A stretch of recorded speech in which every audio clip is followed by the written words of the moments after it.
तो चलो अब हम लोग तीसरा क्वेश्चन करते हैं। देखो, तीसरा क्वेश्चन करने से पहले तुमको ये समझना होगा कि हमारे पास जो सेट लिखा गया होता है मैथमेटिक्स में, उस सेट को लिखने के दो पॉपुलर तरीके होते हैं। ठीक है, तो हम लोग उन तरीकों पर डिस्कस करेंगे कि वो कौन कौन से पॉपुलर तरीके हैं सेट को लिखने के। ठीक है, अब इसको ऐसे समझो कि जब तुम कोई चीज़ कलेक्ट कर रहे हो, ठीक है, तो कलेक्ट करने के बाद जैसे मान लो कि दो बसेज हैं, ठीक है, दोनों स्कूल बस है और यहाँ पर हमारा स्कूल है। इस स्कूल में सारे के सारे स्टूडेंट्स हैं। ठीक, अब हम इन स्टूडेंट्स को बोलेंगे कि ऐसा करो कि सारे लड़के जो है वो इस वाले स्कूल बस में जाओ, मतलब जितने भी बॉयज़ हैं वो सारे इस वाले स्कूल बस में जाएं, और इन सारे स्टूडेंट्स में से जितनी लड़कियां हैं वो सारी की सारी इस वाले स्कूल बस में जाएं। तो ये वाला स्कूल बस बॉयज़ के लिए हो जाएगा और ये वाला स्कूल बस गर्ल्स के लिए हो जाएगा। मतलब ये जो कलेक्शन हुआ ये बॉयज़ का सेट हो गया और ये जो कलेक्शन हुआ वो गर्ल्स का सेट हो गया। ठीक, तो मतलब हम क्या बोले, हम एक ही बार बोल दिए बॉयज़। बॉयज़ का मतलब ये बस। एक तरीका ये हो गया, मतलब हम क्या किए कि हम एक सेट को बिल्ड कर दिए, सेट को बिल्ड कर दिए और उस सेट में सबको भर दिए। ठीक है, तो ये हो गया सेट बिल्डर मेथड। ठीक है, मतलब ये हो गया सेट बिल्डर फॉर्म। जो मैथमेटिक्स में जो फॉर्म होता है उस FORM वाला फॉर्म, ये जो फॉर्म है। और दूसरा तरीका ये होता है कि हम लोग क्या बोलेंगे, नेम बाय नेम बोलेंगे। फॉर एग्जांपल अनिल, अनिल तुम इसमें जाओ। ठीक है, राकेश, राकेश तुम भी इसमें जाओ। मान लो श्रुति, श्रुति तुम इस वाले बस में जाओ। मान लो स्नेहा, स्नेहा तुम इस वाले बस में जाओ। मान लो वेदांत, वेदांत तुम इस बस में जाओ। ठीक है, दिव्या, दिव्या इस बस में जाओ। अब हम लोग क्या कर रहे हैं कि इस वाले तरीके में हम लोग हर एलिमेंट को ओपन करके एकदम बता रहे हैं, मतलब एकदम ओपन कर दिए। तो उस तरह के फॉर्म को बोलते हैं रोस्टर फॉर्म, जहाँ पे सारे एलिमेंट्स वन बाय वन साफ साफ दिखते हैं। उस तरह के फॉर्म को क्या बोलते हैं, रोस्टर फॉर्म। ठीक, समझ में आ गया। जैसे देखो, अगर हम किसी सेट को ऐसे लिखते हैं 2 4 9, सॉरी 2 नहीं, इसको 1 से शुरू करो, 1 4 9 16। ठीक है, यहाँ पे हमको दिख रहा है कि क्या चीज़ है, चारों के चारों एलिमेंट साफ साफ दिख रहे हैं, हमको इनके बीच का कनेक्शन पता नहीं चल रहा। ठीक है, लेकिन ये पता चल रहा है कि कौन कौन से एलिमेंट्स हैं। अब हम चाहेंगे कि हम इसको इस फॉर्म में ना लिखें। यहाँ पे जो फिलहाल लिखा गया है, ये सबको ओपन करके लिखा गया है, तो ये हो गया तुम्हारा रोस्टर फॉर्म। लेकिन हम चाहते हैं कि हम इसको एक फॉर्मूले के रूप में लिखें। तो हम क्या करेंगे, पहले चेक करेंगे कि आखिर इनके बीच क्या रिलेशन है भाई। तो हम ये देख पाएंगे कि ये तुम्हारा 1 का स्क्वायर है, फिर ये 2 का स्क्वायर है, फिर ये 3 का स्क्वायर है, फिर ये 4 का स्क्वायर है। इसका मतलब ये 1 2 3 4 ये क्या चीज़ है, ये जो 1 2 3 4 है ये एक्चुअली नेचुरल नंबर है, लेकिन इसमें एक लिमिटेशन है। ये नेचुरल नंबर 1 के बड़ा और बराबर है, लेकिन 4 से छोटा और बराबर है। इसका मतलब अगर हम ऐसे लिख दें कि हम एक सेट बनाएंगे, उस सेट में हम सिर्फ x को लिखेंगे कि चलो हमारा हो गया x, लेकिन उसमें ऐसे सच दैट करके, मतलब ऐसे डबल डॉट लगाने को सच दैट बोलते हैं, सच दैट को लगा करके आगे हम x को डिफाइन कर देंगे कि एक्चुअली ये जो x यहाँ पे लिखा जाएगा वो x क्या चीज़ है। ठीक है, तो अगर तुम जैसे देखो यहाँ पे इस वाले में देखो, यहाँ पर जो चीज़ लिखी गई है ये सेट बिल्डर फॉर्म में लिखी गई है, लेकिन करना क्या है, write the following sets in roster form. हम लोगों को इसको रोस्टर फॉर्म में लिखना है। तो सारी बात समझ में आ रही है, क्या दो तरीके होते हैं। ठीक, एक तरीका होता है कि चलो रोस्टर फॉर्म दिया है सेट बिल्डर फॉर्म में लिखो, एक तरीका होता है कि सेट बिल्डर फॉर्म दिया है रोस्टर फॉर्म में लिखो। लेकिन भाई लिख तो तब पाओगे ना जब तुम्हारा मतलब तुमको सब कुछ समझ में आ रहा होगा, तभी तो लिख पाओगे। तो इसी के लिए इसका एक ट्रिक समझो। अगर एक सेट को बिल्ड कर दिए और उसके अंदर कोई फार्मूला सा डाल दिए और सारे के सारे नंबर्स जो हैं उसी फार्मूले पे काम कर रहे हैं, उस तरह का होता है set builder form. Roster form में क्या होता है, हर एक एलिमेंट साफ साफ दिख रहा होता है कि इस सेट में कौन कौन से लोग बैठे हुए हैं। ठीक है ना, जैसे देखो अब क्वेश्चन नंबर 3 को देखते हैं। यहाँ पर एक फॉर्मूला जैसा कुछ लिखा हुआ है, पहले समझते हैं इसका मतलब क्या होता है। कलर चेंज कर लेते हैं। देखो यहाँ पे x यहाँ पे जो लिखा हुआ है ये क्या चीज़ है, और इस पूरे की पूरे स्टेटमेंट को समझते हैं। ये पूरा स्टेटमेंट एकदम क्लियर हो जाएगा, डोंट वरी। ये देखो ऐसे लिखा गया है ये तो मान लो क्वेश्चन का नंबर है, उसके बाद लिखा गया है ए इज इक्वल टू, फिर ऐसे ही करली ब्रैकेट लगाया गया है, उसके बाद लिखा गया है x such that x is an integer, मतलब इंटीजर मतलब पूर्णांक, एक्स एक पूर्णांक है, पूर्ण अंक कंप्लीट नंबर, ठीक है, एक्स एक पूर्णांक तो है, ठीक, लेकिन वो जो एक्स जो वैरी कर रहा है ना, वो -3 से बड़ा भी और बराबर भी है, और 7 से छोटा है लेकिन 7 के बराबर नहीं है, 7 से छोटा है लेकिन 7 के बराबर नहीं है। अब ध्यान देना, पूर्णांक का मतलब होता है जो खड़े खड़े संख्याएं होती हैं, आधा तिहा दशमलव डेसिमल ये सब नहीं, एकदम कंप्लीट संख्याएं, -1 1 -2 2 ये सब के सब, ज़ीरो भी, ये सारे के सारे इंटीजर होते हैं। मतलब इस चैप्टर को पढ़ने से पहले आपको हर तरह की संख्या का पूरा आइडिया होना जरूरी है, नहीं तो इसमें गलतियां होंगी। जैसे लास्ट वाले वीडियो में आपको हम समझाए थे नेचुरल नंबर, होल नंबर, तो यहाँ समझिए इंटीजर, ठीक है। इसका भी एक ट्रिक है, तुम लाइफ टाइम कैसे याद रखोगे इसको। आई मतलब यहाँ पे इंटीजर को शो कर रहा है, इंटीजर, इंटीजर का मतलब ये है कि आपका जो नंबर है वो पूरा का पूरा खड़ा खड़ा नंबर है, तो ये जो आई जो है वो दिखता भी तो है खड़ा खड़ा, ठीक है ना, कंप्लीट नंबर, तो इसका एक ट्रिक हो गया। अब जरा बात को समझो कि अगर आपको किसी भी सेट को जो कि सेट बिल्डर फॉर्म में लिखा गया हो, यहाँ पर जो आप देख रहे हैं फिलहाल तीसरे क्वेश्चन में वो सेट बिल्डर फॉर्म में है, तो उसको आप कैसे सॉल्व करेंगे, उसके लिए आपको मैथ की समझ होनी चाहिए, मैथ के सिंबल्स की समझ होनी चाहिए, नहीं तो आपसे गलती हो जाएगी। तो हम लोग इसको समझते हैं। देखो पहले, सबसे पहले इस चीज़ को समझते हैं। इसको समझने के लिए देखो, एक लाइन नंबर है, उस लाइन नंबर पे यहाँ से शुरू करो, -3, फिर -2, फिर 1, -1, फिर 0, फिर 1, फिर 2, 3, ऐसे जा करके 4 5 6 और फिर 7। तो ये जो लाइन नंबर है इसको हम इसके हिसाब से बना लिए। अब हमारा जो नंबर है x वो कहाँ पे लिखा हुआ है, वो एक्चुअली यहाँ पे लिखा हुआ है, और उसके बाद यहाँ पे जो भी चीज़ लिखी रहेगी उसको डिफाइन करना होगा, इसीलिए x सच दैट x ब्ला ब्ला ऐसे लिखा जाता है, ठीक है। मतलब कि हम ऐसे लिखेंगे a बराबर, यहाँ पे लिख देंगे x। अब यहाँ पे लिखा जाएगा कि x क्या चीज़ है, x किस चीज़ को रिप्रेजेंट कर रहा है, x को पाने का, x को प्राप्त करने का क्या फार्मूला है, उस चीज़ को हम लोग यहाँ पे लिखते हैं, ठीक है। हर बार x एक ही चीज़ तो नहीं होगा, इसीलिए हर बार एक अलग सेंटेंस लिखा जाता है, लेकिन उसका तरीका होता है, उसको हम लोग कैसे लिखते हैं, कोई भी लिख लेगा उसको, बहुत ईजी है, देखते हैं कैसे ईजी है। देखो अब लेके आगे बढ़ो इसको। हम लोग ये समझेंगे कि इंटीजर का मतलब क्या होता है, पता है, इंटीजर का मतलब बता दिया हम। अब यहाँ पे x को डिफाइन किया गया है, इस चीज़ को कहते हैं डिफाइन करना, ये जो सच दैट के बाद जो स्टेटमेंट लिखा होता है उसको कहते हैं डिफाइन करना, तो वो डिफाइन किया गया है x को।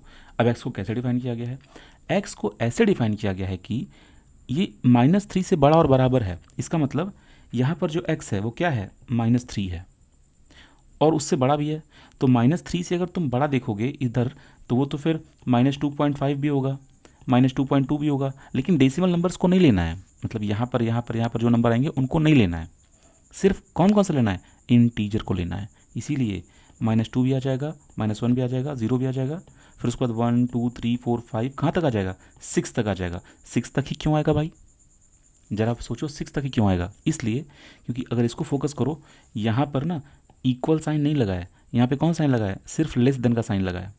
लेस देन का साइन लगे होने की वजह से ही तुम देखो यहाँ पे इक्वल का साइन लगा हुआ है, इसलिए तुम यहाँ पर -3 को इस सेट के अंदर -3 लिख रहे हो, लेकिन ये 7 में इक्वल का साइन नहीं लगा हुआ है, इसका मतलब तुम कहाँ तक जाओगे, तुम 6 तक जाओगे और रुक जाओगे, ठीक है। तो देखो हम यहाँ पर 6 तक जाके रुक जाएंगे। अब यहाँ पे तुम देख लो, ये इसका सॉल्यूशन हम कर दिए हैं, ठीक है। अब देखो नेक्स्ट चीज़ है, मतलब अगला जो क्वेश्चन है बहुत इंटरेस्टिंग होने वाला है, आराम से देखो।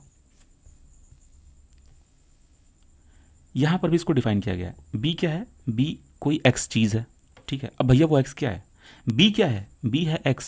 सबसे पहले ध्यान रखना, ब्रैकेट में जो भी चीज़ लिखी जाएगी वो क्या होगी, एक सेट होगी, उस सेट का एक सिंबल होगा ए बी, कुछ भी कोई सिंबल होगा उसका, ए बी सी डी कोई भी नाम दे देंगे हम लोग, वो उस सेट का सिंबल होगा। हम बोलेंगे सेट ए में जाओ तो तुम कहाँ जाओगे, इसमें जाओगे। हम बोलेंगे सेट ई में जाओ तो तुम कहाँ जाओगे, इसमें जाओगे, ठीक है।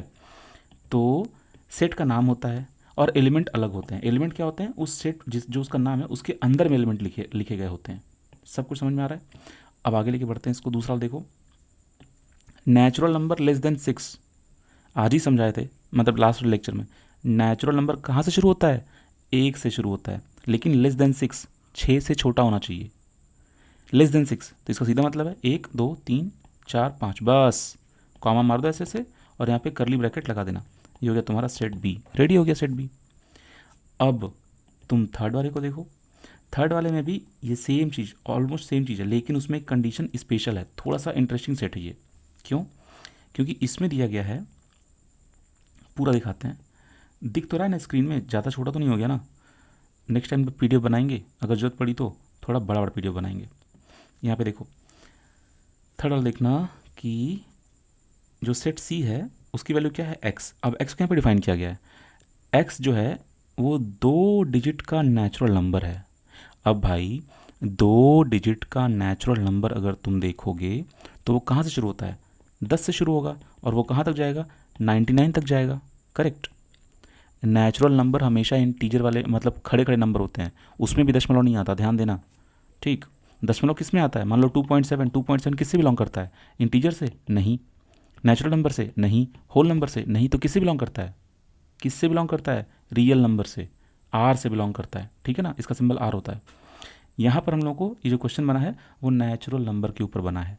ध्यान देना, नेचुरल नंबर में क्या होता है, तो मतलब ये है कि 1 से शुरू होगा और वो बढ़ता ही जाएगा, और सबसे स्पेशल बात यह है कि उसमें डेसिमल वगैरह नहीं आएंगे, नेगेटिव नहीं आएगा, ये सब नहीं आएंगे। चलो अब इसको देखते हैं आगे। तो बोल रहा है कि 2 डिजिट का नेचुरल नंबर लेना है, लेकिन ऐसा होना चाहिए कि अगर उनको आपस में ऐड किया जाए, उनके डिजिट्स को, तो वो कितना बन जाए? 8 बन जाए। राइट, 8 बन जाए। तो इसका सीधा मतलब है कि तुमको कहाँ से शुरू करना है, ध्यान दो कहाँ से शुरू होगा। 8 बनना चाहिए, तो 8 बनाओ इसको। 71 से शुरू करोगे तभी वो 8 बनेगा? नहीं, तुम 17 से शुरू करोगे तब भी वो 8 बन जाएगा। ओके, तो 17 से शुरू करना है, और कहाँ तक जाओगे तुम? मैक्सिमम कहाँ तक जा सकते हो? 80 तक जा सकते हो। तभी तो भाई 8 और 0 को जोड़ोगे तो 8 आएगा। इसके बाद नहीं जाओगे, 81 पे नहीं जाओगे, क्योंकि इसके बाद जोड़ोगे तो ये 9 आ जाएगा। लेकिन बात ये है कि 70 के बाद तुम्हारा 18 आएगा, फिर 19 आएगा, तो 18 19 सारे के सारे को जोड़ोगे तो 8 थोड़ी ना आएगा। तो तुमको देखना है कि 8 कैसे कैसे आता है। तो 8 अगर तुमको पाना है तो उसका एक सिंपल तरीका है, इस तरह के क्वेश्चन जब भी आएँ, अगर मान लो किसी बोर्ड में आ गया तो अच्छी बात है, लेकिन मान लो अगर बीटेक वगैरह मतलब एंट्रेंस एग्जाम्स में आ गया तब कैसे करोगे? आईआईटी वगैरह में आ गया, आईआईटी में तो नहीं आ गया इतना ईजी क्वेश्चन, लेकिन फिर भी अगर किसी एग्जाम में आ गया, मान लो अगर तुम आगे जाके कोई बच्चा पॉलिटेक्निक का एग्जाम देता है, कोई कुछ भी देता है, तब फिर कैसे करोगे? ऐसे कंडीशन में 8 लाना है, ठीक है, तो 0 से स्टार्ट करो, 0 और 8 ऐड करोगे 8 आ जाएगा। ठीक, अब इसको बढ़ा दो, इसको घटा दो, 1 + 7 से भी 8 आ जाएगा। अब इसको बढ़ा दो, इसको घटा दो, तो 2 + 6 से भी 8 आ जाएगा। ठीक, अब इसका मतलब क्या हुआ? इसको बढ़ा दो, 3 + 5 से भी 8 आ जाएगा, और 4 + 4 से भी 8 आ जाएगा। अब देखो, अब इसको 5 करोगे तो इसको क्या करना पड़ेगा? 3 करना पड़ेगा। तो इसका मतलब अब यहाँ से तुम वापस जा रहे हो। ठीक है, देखो 5 और 3, 2 और 6, तो इसका ये मतलब हुआ कि 0 और 8 से एक संख्या बनाओ, 0 8। लेकिन प्रॉब्लम ये है कि 0 8 जैसी कोई संख्या एग्जिस्ट नहीं करती है। लेकिन जब तुम इसका उल्टा करोगे तो ये हो जाएगा 80। 80 तो एग्जिस्ट करता है ना भाई, 80 तो होगा ना। अब जैसे 17 को ले लो, तो 17 संख्या है कि नहीं है? हाँ, 17 एक संख्या है 2 डिजिट की। ठीक है, देखो कंफ्यूज मत होना, तुमको 2 डिजिट का संख्या बनाना है। 0 8 2 डिजिट का संख्या नहीं है, वो भले ही कहीं और यूज़ हो जाए, लेकिन संख्या तो नहीं है वो एक। बात को समझना, 2 डिजिट की संख्या में खोजना है तुमको। तो 17 हो गया, 17 के बाद क्या हो गया? 26 हो गया, 26 हो गया, 26 के बाद क्या हो गया? 35 हो गया। हम क्या कर रहे हैं?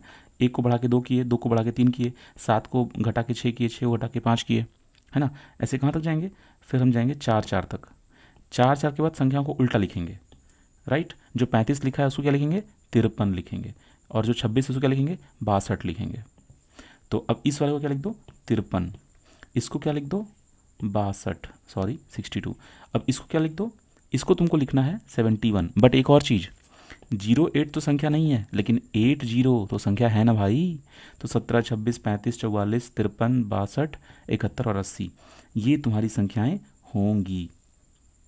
तो ये तुम्हारा उसका आंसर हो गया, 17 से लेकर के 80 तक। ठीक, अब देखो, अब हम लोग चौथे क्वेश्चन पे आते हैं। चौथा क्वेश्चन और बढ़िया क्वेश्चन है। चौथे क्वेश्चन में तुमको डी नाम का एक सेट दिया गया है, लेकिन वो उसका आंसर क्या है, उसका आंसर एक्स है, लेकिन एक्स को डिफाइन किया गया है।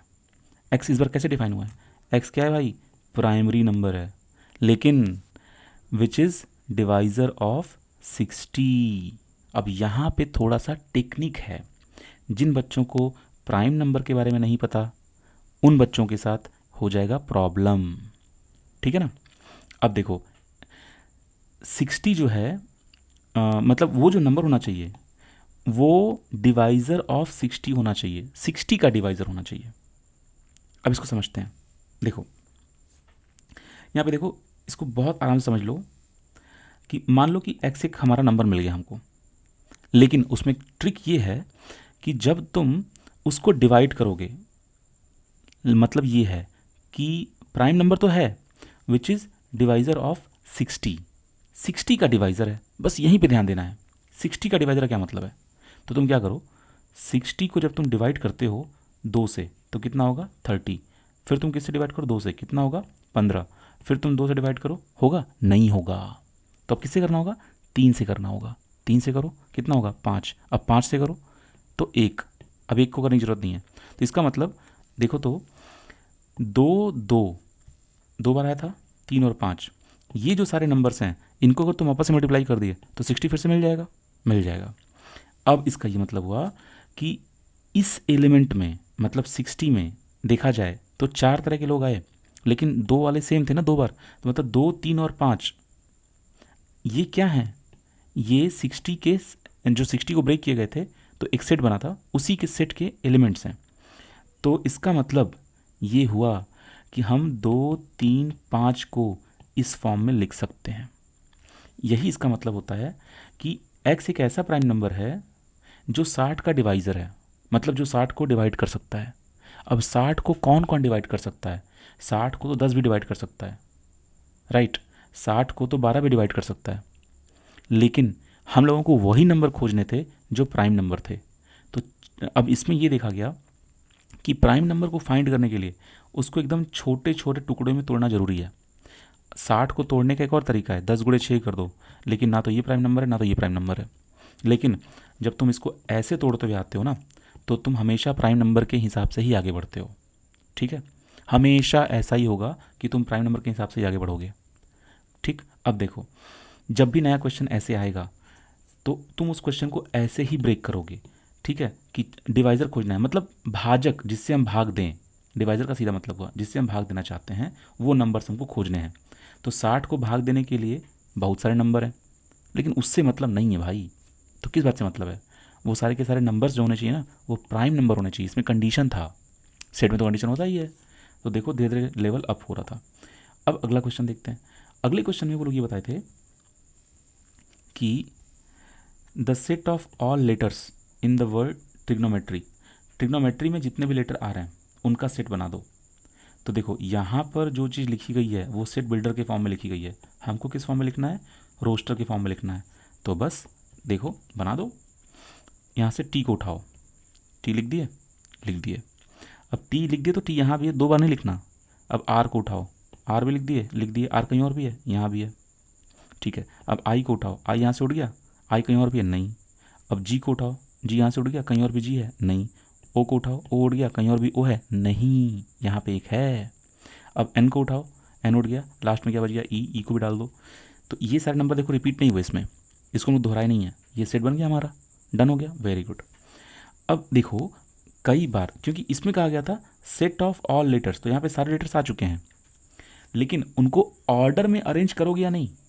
तो यहाँ पर तुम देखो अगर तुम इसको ऑर्डर में अरेंज करने के चक्कर में पड़ोगे तो तुमसे हो सकता है मिस्टेक हो जाए। अच्छा एक चीज़ और, ट्रिग्नोमेट्री में ये लास्ट का वाई तो छोड़ ही दी हम लोग, ये लास्ट में वाई भी बच रहा था, यहाँ पे देखो, यहाँ पे जो वाई बच रहा था वो भी तो रहेगा, तो लास्ट का वो वाई यहाँ पे हमसे छूट गया था, तुम लोगों से नहीं छूटना चाहिए। अब जैसे कुछ लोग ऐसा भी सोच सकते हैं कि यार ए बी सी डी अगर पढ़ा जाए, A B C D E F G H Z तक, तो पहले जो नंबर आएगा उस नंबर को लिखा जाए, तो ऐसी बात नहीं है, तुमको सिर्फ लेटर्स का सेट बनाना था, तुमको उसको घटते या बढ़ते क्रम में अरेंज नहीं करना था, है ना, ठीक है ना। अब चलो अब हम लोग देखते हैं एफ में क्या था।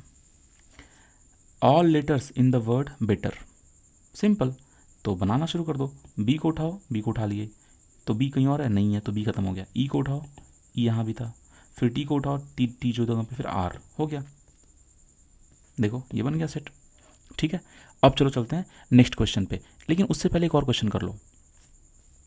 मान लो कि तुमसे हम बिल्कुल यही क्वेश्चन देते हैं, मतलब ये वाला क्वेश्चन देते हैं, और इसमें से ऐसे लेटर्स सर्च करो।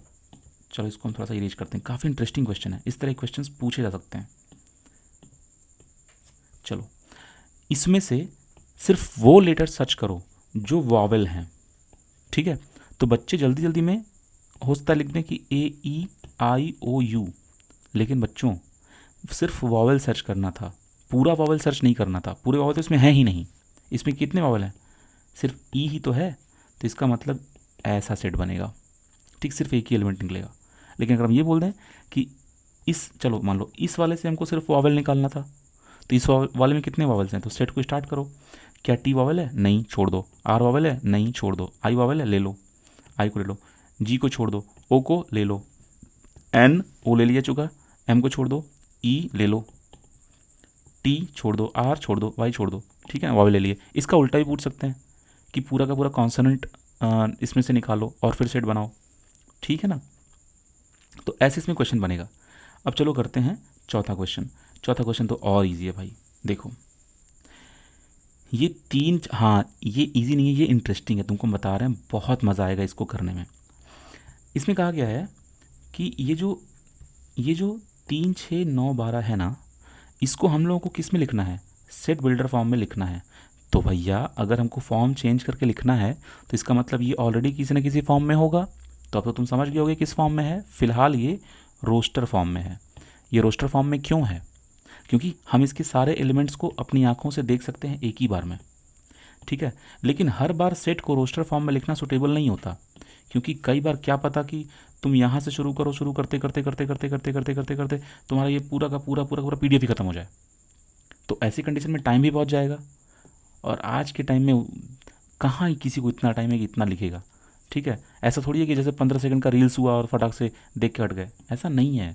तो इस तरह के लेंदी प्रोसेस से बचने के लिए इतना लंबा लंबा लिखने से ज़रूरत नहीं है।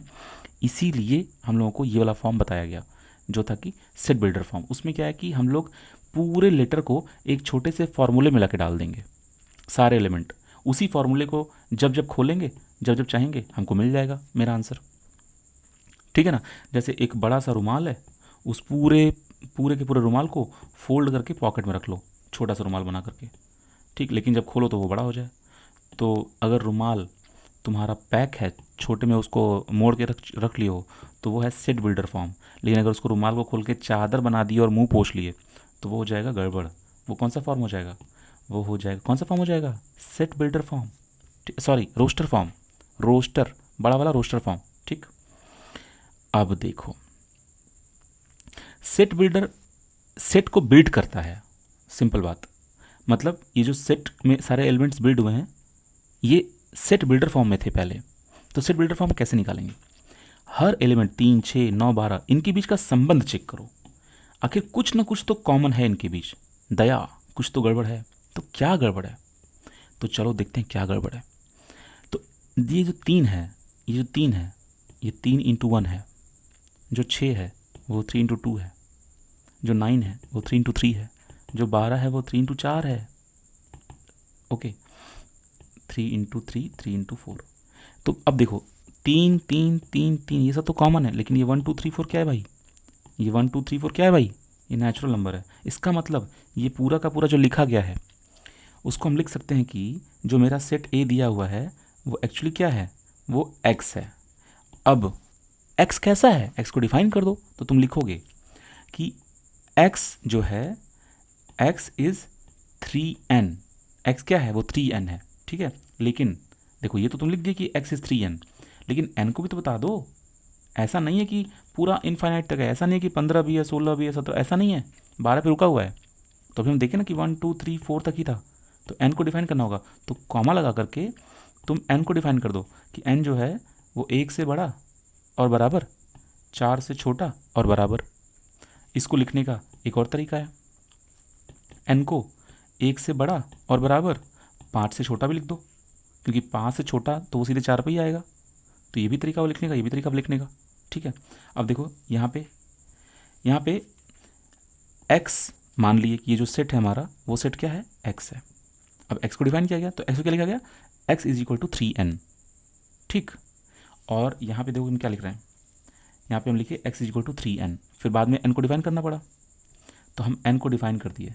अब देखो यहाँ पर एक वेरिएबल अलग से लिया गया है, स्मॉल n, मतलब ये जो x है वो क्या है, वो स्मॉल n है। अब n क्या है, n बिलोंग करता है नेचुरल नंबर से। अब वो कैसा नेचुरल नंबर है, 1 से बड़ा है, 4 से छोटा या बराबर है। क्लियर, मतलब कि तुम ऐसे भी लिख सकते हो और तुम ऐसे भी लिख सकते हो। ठीक, अब चलते हैं हम लोग अगले क्वेश्चन पे। अगले क्वेश्चन में 2 4 8 16 32 है, बहुत आसान। देखो अब तुम लोग अपने से ज़रा खोज के देखो कि 2 4 8 16 32 में क्या कॉम्बिनेशन है। दिमाग में कुछ कुछ आ रहा है, ये क्या है? कहीं ऐसा तो नहीं लग रहा कि ये कोई टेबल जैसा दिख रहा है, कोई पहाड़ा है? राइट, थोड़ा वीडियो पॉज करके सोचो कि क्या ये पहाड़ा है, या कुछ ना कुछ तो इसमें ज़रूर है ना लिंक। नंबर्स के बीच का लिंक तो तुमको ढूंढना है, नंबर्स के बीच का लिंक। क्योंकि देखो ये 5 सवाल लगा देने से तो कुछ होने वाला है नहीं, तुम्हारा दिमाग खुद में काम करना चाहिए कि आगे आने वाले सवालों में लिंक ढूंढ सके। तो या तो अधिक से अधिक क्वेश्चन प्रैक्टिस कर लो, ताकि अगर दिमाग काम नहीं भी किया तो वो किसी न किसी क्वेश्चन से मैच कर जाएगा तो याद रहेगा। या तो फिर दिमाग के तेज रहो, तो ज़्यादा क्वेश्चन नहीं प्रैक्टिस करोगे तब भी काम हो जाएगा। ठीक है, तो अच्छा ये रहेगा कि दिमाग के तेज रहो। दिमाग तेज कैसे होगा? दिमाग तेज होता है सोचने से। दिमाग तेज होने का सिर्फ एक ही तरीका है, सोचो सोचो सोचो सोचो। और सोचने में लगता है टाइम। तो टाइम कहाँ से आएगा? टाइम आएगा तुम्हारे खुद के टाइम से। तो मेरा टाइम थोड़ी यूज कर लोगे, तो टाइम कैसे निकालोगे? जो फालतू का काम कर रहे हो वो सब बंद करो। जहाँ भी टाइम तुम्हारा फालतू में बर्बाद हो रहा है उसको चेक करो, एक लिस्ट बनाओ। एवरीडे सोने से पहले एक डायरी बनाओ और उस डायरी पे ये लिखो कि कल सुबह जगने के बाद पूरे दिन और रात और शाम का क्या क्या काम है। कॉन्सेप्ट लाइब्रेरी का वीडियो देखना है, तुमको अपने स्कूल जाना है, तुमको क्या करना है क्या करना है, सारे इंपॉर्टेंट काम। और एक चीज़ उस डायरी में ज़रूर लिखना कि कल एक बुरी आदत छोड़ देंगे। कौन सी बुरी आदत छोड़ोगे तुम, वो तुम जानते हो। हर आदमी के पास कोई ना कोई बुरी आदत ज़रूर होती है। तो हर इंसान अगर एवरीडे ये डिसाइड करे, कुछ कुछ लोग पता है पहले हम लोग क्या करते थे, जब होली दिवाली या नया साल या कुछ आता था तो हम लोग सोचते थे ना कि इस साल कुछ नया करते हैं। तो कोई ऐसी आदत डेवलप करते हैं जो हर मतलब पूरे साल चले। तो लोग नई नई चीज़ें छोड़ते हैं, पकड़ते हैं कि हम पूरे साल। कुछ लोग होते हैं, कुछ तो ऐसे भी लोग होते हैं कि इस साल हम हर दिन नहाएंगे। समझ रहे हो कि नहीं? कुछ ऐसे लोग होते हैं कि चलो भैया इस साल हम चोरी करना बंद कर देंगे, झूठ बोलना बंद कर देंगे। बहुत सारी चीज़ें होती हैं। तो अब इसमें तुमको अपने सोच को बढ़ाना है। सोच कैसे बढ़ेगा? जब तुम्हारे पास सोचने की क्षमता रहेगी। सोचो सोचो सोचो। 2 4 8 16 32 इसमें क्या कॉमन है? कुछ तो कॉमन दिख रहा होगा। देखो ये यहाँ बहुत आसान तरीके से हम पीडीएफ इसीलिए बनाए हैं कि फटाफट तुम लोगों का टाइम बच जाए। 2 के घाते 1, 2 के घाते 2, 2 के घाते 3, 2 के घाते 4, 2 के घाते 5, ये है पैटर्न। इसका मतलब क्या है? 2 के घाते एक नंबर है, वो नंबर कौन सा नंबर है? 1 2 3 4 5। ठीक, तो इस नंबर को डिफाइन कर दो कि जो n है वो किससे बिलोंग करता है? नेचुरल नंबर से बिलोंग करता है। बस आधा का तो काम हो गया हमारा। इसका मतलब इस सेट में हमको क्या दिखा कि 2 के घाते n। अब इसको n को तुमको बताना पड़ेगा कि n क्या है। n क्या है? n किससे बिलोंग करता है? n से। लेकिन n तो शुरू होता है 1 से ख़त्म होता है इनफाइनाइट पे, तो वहाँ तक तो नहीं जाना। कहाँ तक जाना है? बस 5 तक जाना है। तो फिर n को डिफाइन कर देना कि n जो है वो किससे बड़ा है? 1 से बड़ा या बराबर है। और किससे छोटा है? 4 से छोटा है और 4 के बराबर है। बस हो गया तुम्हारा। अब इसको लिखने का तरीका क्या है? ऐसे लिखोगे इसको कि जो हमारा सेट रोस्टर फॉर्म में दिया हुआ था उसको तुम लिख रहे हो सेट बिल्डर फॉर्म में, तो उसका आंसर क्या आ रहा है? एक्स आ रहा है। लेकिन अब एक्स को क्या करोगे? डिफाइन करोगे। कैसे डिफाइन करोगे? कि कौन सा फॉर्मूला बन रहा था? ये फॉर्मूला बन रहा था, इसमें जो एन यूज हुआ उसको तुम ऐसे करके बिलोंग करके ऐसे लिख देना। हो गया काम। अब देखते हैं अगला वाला। ये भी 5 का है। ठीक है, 5 के पावर इंक्रीज करते जाओगे तो तुमको ये मिलता जाएगा। बिल्कुल ऐसे ही लिख देना। देखो यहाँ पे हम लिख के बता दिए हैं, ऐसे लिख देना। बिल्कुल सेम टू सेम है। वो 2 के पावर था, ये 5 के पावर है। यहाँ पर एक डिफरेंस है, वो 5 तक गया था, वो नहीं सॉरी, हाँ ये 5 तक गया था और ये 4 तक ही गया है। चलो अब अगला वाला भी देख लो। अगले वाले में 2 4 6 है, लेकिन डॉट यहाँ पे ख़त्म नहीं हो रहा। रुको हम इरेज करते हैं, साफ साफ देखो, तुम एनसीईआरटी भी देखते रहो साइड साइड में अपनी, तो तुमको साफ साफ दिख जाएगा। ख़त्म ही नहीं हो रहा वो डॉटेड, वो डॉट है ही कंप्लीट, डॉट जा रहा है जा रहा है जा रहा है जा रहा है, इसका मतलब वो कहाँ तक जा रहा है भाई, वो जा रहा है, उसको रोको मत। आज उसका दिल टूट गया है, जाने दो उसको, कितनी दूर जाएगा, जहाँ जाना जाएगा, लेकिन हमसे उससे मतलब नहीं है, हमको पकड़ना कि क्या है। तो 2 के बाद 4 आ रहा है, फिर 6 आ रहा है, भाई ये क्या है, ये इंक्रीमेंट है। अब अगला नंबर गेस कर सकते हो, 8 होगा, तो ये एक्चुअली क्या है। जैसे ये नंबर बढ़ रहा था वैसे ही ये नंबर बढ़ रहा है। ये 3 का पहाड़ा था, ये किसका पहाड़ा है, 2 का पहाड़ा है। 2 के 2, 2 दूनी 4, 2 तिहाई 6, 2 चौके 8, तो 1 2 3, जो जो चीज़ें चेंज हो रही हैं उनको क्या बोल दो, स्मॉल एन बोल दो। ठीक है, तो मतलब 2 into n, 2 into n, 2 into n, तो बस बता दो कि ये 2 इंटू एन है। तो इसको तुम कैसे डिफाइन करोगे, इसको तुम ऐसे डिफाइन करोगे कि 2, ये जो x के बाद x है, x की power x is an even natural number. क्योंकि जब जब भी तुम 2 का पहाड़ा ऐसे रीड करते हो रीड करते हो रीड करते हो, तो तुमको जो मिलता है वो क्या मिलता है, इवन नेचुरल नंबर मिलता है, इवन नेचुरल नंबर मिलता है। तुम 2 का पहाड़ा रीड करके देख सकते हो। तो एक तो ये तरीका हुआ लिखने का कि इवन नेचुरल नंबर लिख दो, या जो हम बताए उसको वैसे लिख दो। कैसे लिख दो, समझ में आया, कि जो हमारा x है, x क्या है, x इज़ एन 2n, फिर कॉमा डाल दो, यहाँ पर इक्वल साइन लगा देना, वो ज़्यादा बेटर होगा। x is equal to 2n। अब n को डिफाइन कर दो, n किससे बिलोंग करता है, नेचुरल नंबर से, तो फिर से कॉमा मार दो इसको, कॉमा बहुत ज़रूरी है। तो n n कहाँ से कहाँ तक है, n तो कैपिटल n तो पूरा 1 से इन्फाइनाइट तक है, ठीक। तो बस इसीलिए अब तुमको लिमिट मारने की ज़रूरत नहीं है इसमें, बस n को बिलोंग टू n कर दो, काम खत्म, वो अनंत तक जाता रहेगा अपना, बीच में लिमिट लगाने की ज़रूरत नहीं है, हो गया काम। अब देखो हम लोग अगले क्वेश्चन में चलते हैं। ये हमारा 5वां क्वेश्चन, भाई ज़बरदस्त क्वेश्चन। देखो 1 4 9, मज़ा ही आ जाएगा इसको जब तुम समझोगे तो कि ये क्या है, इतनी ज़बरदस्त चीज़ है ना ये। एक यहाँ पे देखो, यहाँ पर सीधे हर नंबर का स्क्वायर करते चला गया है, हर नंबर का स्क्वायर है, 1 का स्क्वायर है, 2 का स्क्वायर है, 3 का स्क्वायर है, 4 का स्क्वायर है, होते होते होते 10 का स्क्वायर है। लेकिन रुक गए हैं हम लोग रुक गए हैं, 11 का स्क्वायर नहीं किए हैं, मतलब 121 नहीं है ना लास्ट में, 100 पे रुक गए हैं। तो बस अब तो समझ में आ गया कि जो तुम्हारा ये रोस्टर फॉर्म था उसको कन्वर्ट कर दिया गया सेट बिल्डर फॉर्म में, किस फार्मूले से, इस फार्मूले से। इसको कैसे रीड करते हैं, इसको देखो ऐसे रीड किया जाता है, x such that x is equal to n square where n belong to N. ये एन कौन सा एन है, ये एन नेचुरल नंबर है, ये एन ये तो हमारा वेरिएबल है। तुम यहाँ पे कुछ भी लिख सकते हो, x is equal to a square भी लिख सकते हो, x is equal to y square, x is equal to कुछ भी लिख सकते हो, बस एक्स इक्वल टू एक्स मत लिख देना, ठीक है। तो अब फिर उसको कर दो, ये एन का कोई मतलब नहीं है, वो तो सिर्फ एक वेरिएबल को दिखा रहा है, लेकिन जो कैपिटल एन है भाई वो इंपॉर्टेंट है, वो नेचुरल नंबर है, वो सिंबल खिलवाड़ नहीं करना उसके साथ, ठीक है। तो ये जो एन है बाद में उसको यहाँ पे दिखा दिया गया है कि एंड जो एन है वो 1 से शुरू होता है और 10 पे ख़त्म, तुमसे शुरू तुमसे ख़त्म, ठीक है। अब ये हो गया हमारा चौथा क्वेश्चन। अब देख लेते हैं 5वां क्वेश्चन। 5वां क्वेश्चन में तो अलग ही लेवल का मजा है, ठीक है। तो 5वां क्वेश्चन करते हैं अलग वीडियो में, तो तुम लोग थक जाओगे, चलो रेस्ट लेते हैं।